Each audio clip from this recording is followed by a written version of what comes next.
Let me say this clearly because most people still have this incredibly wrong. Africa's youth are not going back to farming because they failed. They're going back because the economy failed them first. And that matters right now because across Africa, millennials and Gen Zs are quietly abandoning career paths they were once promised and choosing the one that actually pays. Not as nostalgia, not as survival, but as a strategy. Africa's youth didn't return to farming, the economy pushed them there. And for decades, young Africans were handed a single script: leave the village, go to the city, get educated, find a job. Farming was framed as a warning sign, something you escaped, not something you chose. The countryside was labeled as the past, the city was sold as the future. But across Africa right now, that script is collapsing.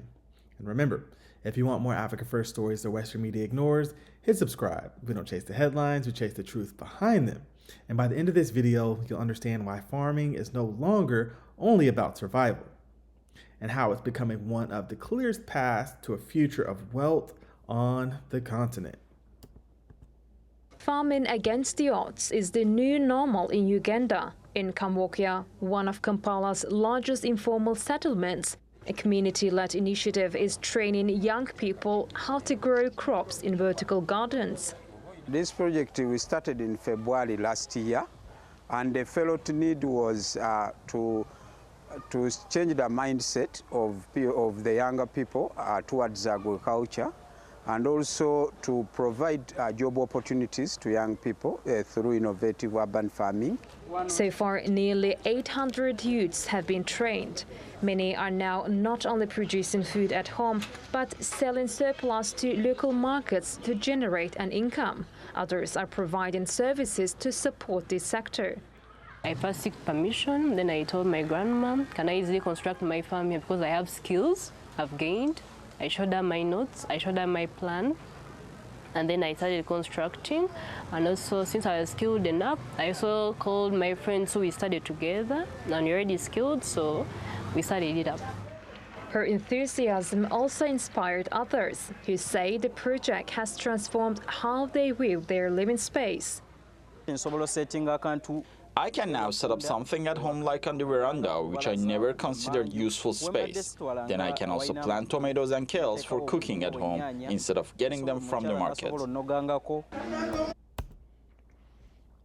Urbanization in Africa was sold as progress itself, right?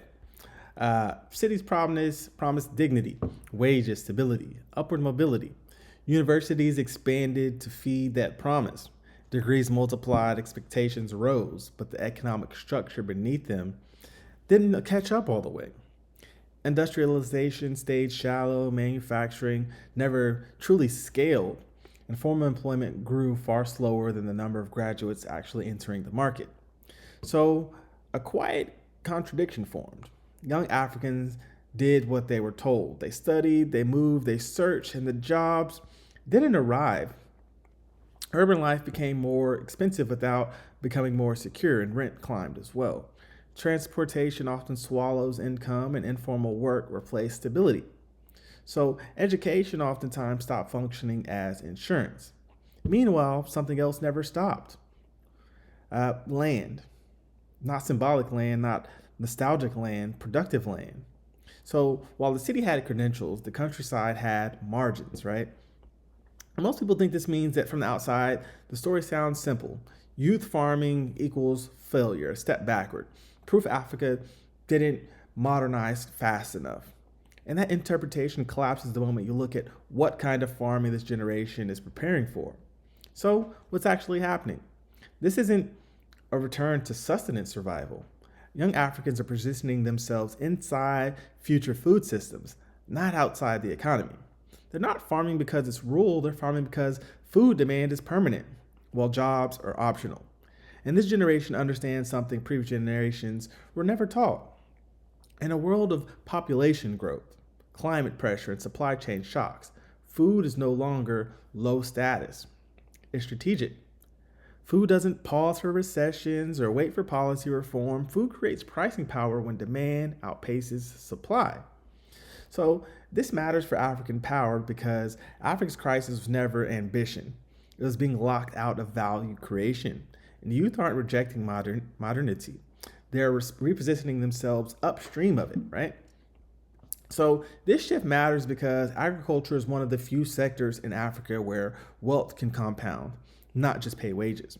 So when young farmers and young people enter farming with scale in mind, something changes. Food becomes a cash flow engine, not a safety net. Land becomes an asset, not an inheritance, and rural space becomes productive capital, not abandonment. And here's the quiet reality. You don't get rich growing food once. You get rich by controlling repeat demand. And that's where leverage forms. Leverage with buyers, with transporters, with processors, and with banks.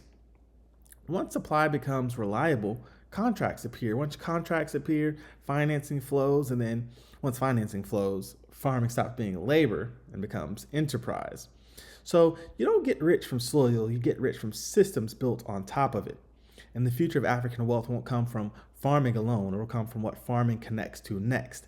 Processing, storage, distribution, exports, regional trade, urban farming, right? This is where today's youth farmers become tomorrow's food operators, because whoever controls food controls inflation pressure, employment stability, urban survival, political calm. This builds on what we've covered in previous Africa Power reports. Africa doesn't lack resources or ownership of systems. Youth entering agriculture today aren't just planting crops. They're placing themselves inside the future infrastructure of the continent. So, in the future, we'll look at how African youth can turn farming into generational wealth and why governments are late to the table. So, one emotional truth that we'll close with today is Africa's youth didn't go back to farming because they failed. They went back because the future is being built there. So, mashallah, that's your African Insight for today. Please don't forget to like, comment, and subscribe, because I'm Mr. Empower TV. We don't chase the headlines, we chase the truth behind them. This is Mr. Empower, and I'll see you in the next video. Peace.